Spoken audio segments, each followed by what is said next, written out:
नमस्कार दोस्तों, मैं आपके अपने चैनल टीचर एजुकेशन पर आपका स्वागत करती हूँ। आज का जो चैप्टर है वो है चैप्टर नंबर 3। जैसा कि हम लोग को पता है, हम लोग क्लास 5 का ईवीएस देख रहे हैं, जिसका नाम चैप्टर 3 चखने से पचने तक, स्वाद ही स्वाद।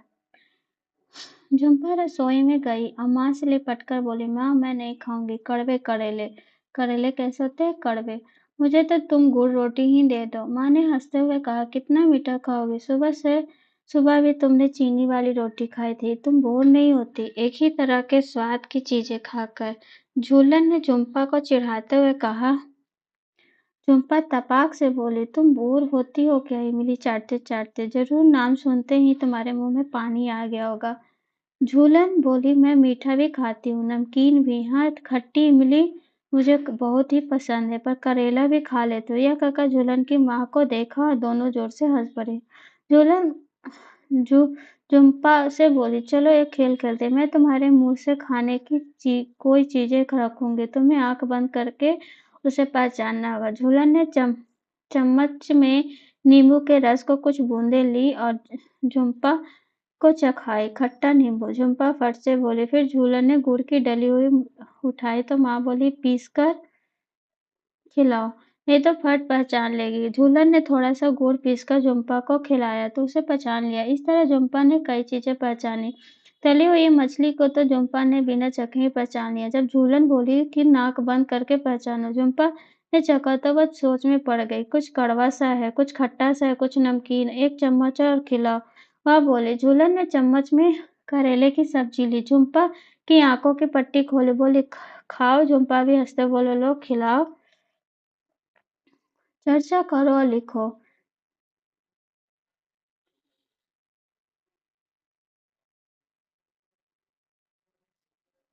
क्या तुम्हारे घर पे किसी नाक बंद होकर के दवाई पीने को कहा है?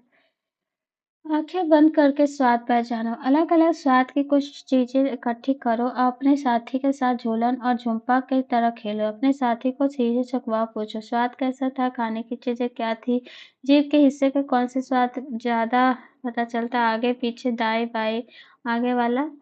जीभ तुम्हें जीभ के कौन से स्वाद में कुछ खाने की चीजें में मुंह के किसी हिस्से को रखो और तालो, जीभ के नीचे क्या। आंख बंद करके पहचानो में बच्चों को खाने की चीजों को एक तरह जैसे पीसकर खिलाने से चीजें आसानी से पहचानी नहीं जाएगी। बच्चों को अलग अलग खाने की चीजें का स्वाद बताने और नए शब्द ढूंढने के लिए प्रोत्साहित करें। अलग अलग स्वादों में जैसे खट्टा, मीठा, तीखा, चटपटा पर चर्चा करने से बच्चों खाने की इतनी विविधता को समझ पाएंगे। जीभ के अगले हिस्से को किसी साफ कपड़े से पोंछो ताकि वह सूख जाए और वहां चीनी के कुछ दाने शक्कर रखो। स्वाद आया, सोचो ऐसा क्यों हुआ। शीशे के सामने खड़ा होकर जीभ की सतह को ध्यान से कैसी दिखती है? क्या जीभ पर कुछ दाने दाने दिखते हैं? अगर कोई तुम्हें हमसे पूछे कि कच्चे आंवले और खीरे का क्या स्वाद होगा तो सोचना पड़ेगा। तुम खाने की इतनी चीजों जैसे टमाटर क्या बताओगे? तो ये बताने वाली है, चबाकर या चबाकर या चबा चबाकर खाओ, दोनों में अंतर है। सब मिलकर कक्षा में गतिविधि, ब्रेड और रोटी को टुकड़े, पके हुए चावल। मुमकिन है बच्चे बिल्कुल ठीक न बताएं पाए तो जीभ के कौन से हिस्से का कौन सा स्वाद पता चलता। पहले रोटी का टुकड़ा कुछ चावल में डालो और 3-4 बार चबाकर निगल जाओ। चबाने के बाद स्वाद में बदलाव आया, रोटी का टुकड़ा मुंह चर्चा करो। घर में लोग कहते धीरे धीरे खाओ और अच्छे से क्यों? क्योंकि धीरे धीरे इसलिए भी खाना चाहिए क्योंकि जो अनाज होता है उसका मुंह में ही छोटा छोटा टुकड़ा हो जाता है तो पेट में जाता है तो उतना उसको प्रेशर नहीं आता है। उसके बाद है दिल की बात। तुम्हें क्या लगता है शरीर में खाना कहाँ कहाँ जाता होगा? दिए गए चित्र में खाना जाने का रास्ता अपने मन से बनाओ। अपने साथी को चित्र भी दिखाओ। क्या तुम्हारा चित्र का साथी बता एक जैसा है? यहाँ से सभी के एक जैसे होते, यहाँ से आते हुए यहाँ पे क्या होगा? एसोफेगस होगा, यहाँ पे फिर स्टमच होता है आपका, उसके बाद स्मॉल इंटेस्टाइन होगा, उसके बाद लार्ज इंटेस्टाइन होगा। भूख से तो मेरे सिर में दर्द हो जाता है। जब भूख लगती है तो मुझे गुस्सा आता है। जब मेरी बहन को भूख लगती है तो वह रोती है। मुझे भूख लगती है तो मैं भी रोता हूँ। जब मुझे भूख होता है तो थका महसूस करती हो। नीतू को चढ़ाया गया ग्लूकोज। नीतू को पूरा दिन लगातार उल्टी होती रही, साथ में दस्त भी लग गए थे। उफ, कुछ भी खाओ तो पियो तो उल्टी। उसके पिताजी ने उसे पानी का नमक और चीनी का घोल पीने के लिए दिया। शाम को डॉक्टर के पास जाने के लिए वह बिस्तर से उठी तो चक्कर खाकर गिर पड़े। वो उसे गोद में उठाकर डॉक्टर के पास ले गए।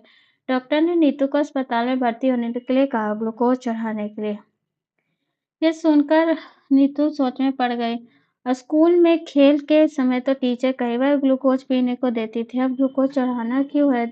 डॉक्टर आंटी ने उससे कहा, खाना पीना शरीर में न रुकने की वजह से शरीर में कमजोरी आ गया है, तो तुम्हारा पेट खराब है। ग्लूकोज चढ़ाने से बिना खाए पिए तुम जल्दी ताकत मिल और हिम्मत भी। ग्लूकोज शुगर के रूप में।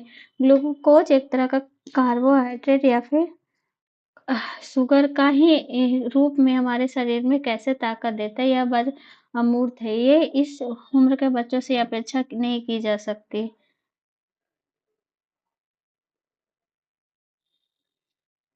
सुनो कहानी एक अनोखे पेट की। पेट में था छेद। कहानी छेद की। मार्टिन नाम का एक फौजी पेट अब भले भूल से पेट में लगी गोली हुआ इलाज पर रह गया छेद। डॉक्टर के लिए बना खेल। बातें जान ली उसकी भेद की। सुनो कहानी कन्नू पेट की। जब चाहे जब उसमें झांक ले, अंदर से सारा हाल भाप ले। क्या खाया, क्या चबाया, क्या नहीं पचा, क्या पचाया कर सकते थे। यह मीन में एक भी सुनो एक कहानी। चीजें जो रखती थी गड़बड़, उसे उन्हें डालकर हाथ झटपट बाहर निकाल सकते थे। बदले में नया खाना डालकर देख सकते थे। हाँ, दाल भात से भी। सुनो कहानी एक अनोखे पेट की। खिड़की जैसे छेद वाले पेट की, इसके उसके सबके पेट की कहानी यह हमने नहीं गढ़ी, बरसों पहले सच्ची थी यह घटी। पढ़ो कहानी एक अनोखे पेट की। पेट में था छेद। कहानी किनके चकमक अगस्त 1900।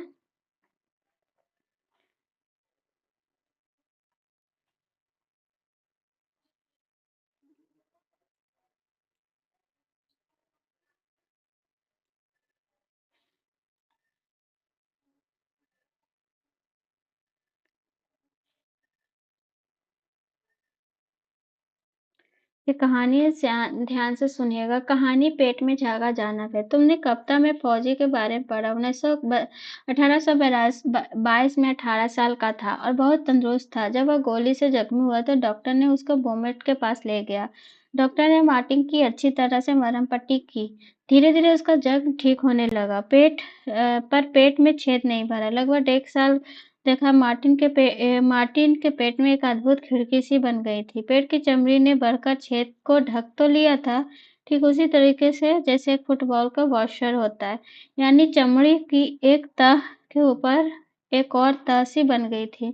निचली तह को दबाने पर छेद में से पेट में झांका जा सकता था। छेद में ट्यूब लगाकर पेट का खाना भी निकाला जा सकता था।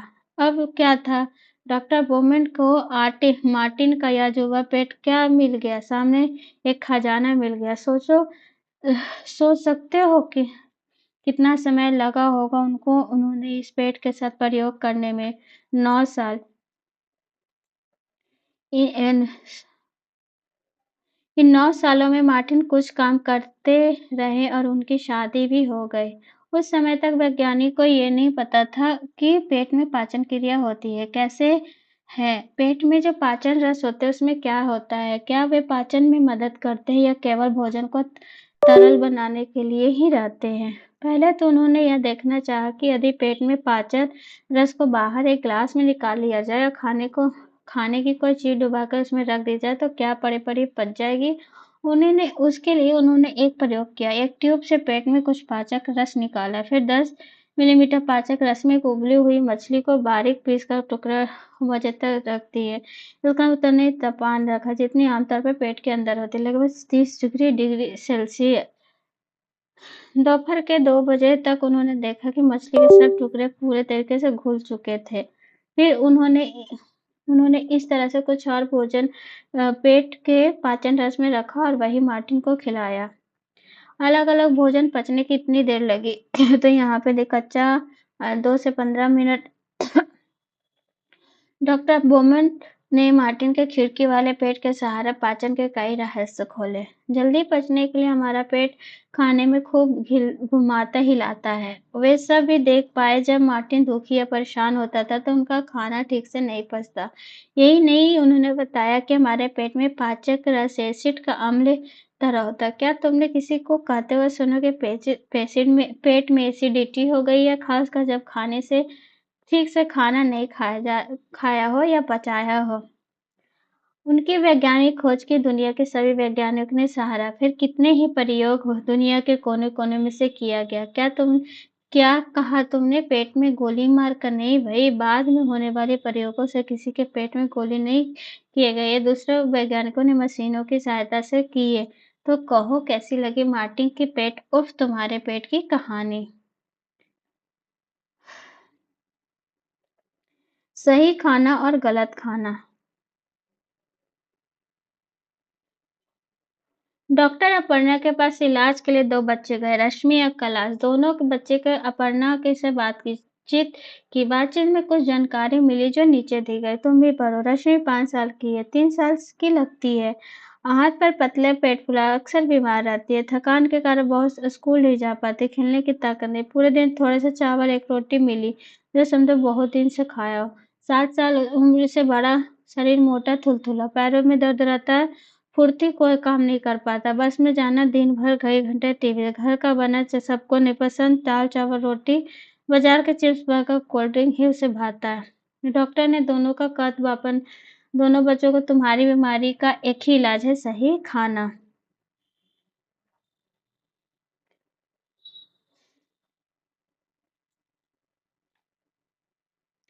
भरपेट खाना सभी बच्चों का हक है। एक तरफ है कैलाश जो घर का खाना पसंद नहीं करता, दूसरी तरफ है रश्मि जिसको पेट भर खाने को मिलता ही नहीं। भरपेट खाना सभी का अधिकार है। हमारे देश के लगभग आधे बच्चे रश्मि जैसे हैं। उन्हें ठीक तरह से बढ़ने के लिए जितना खाना चाहे उतना नहीं मिल पाता। ये बच्चे कमजोर रहते हैं और कई बीमारियों के शिकार हो जाते हैं।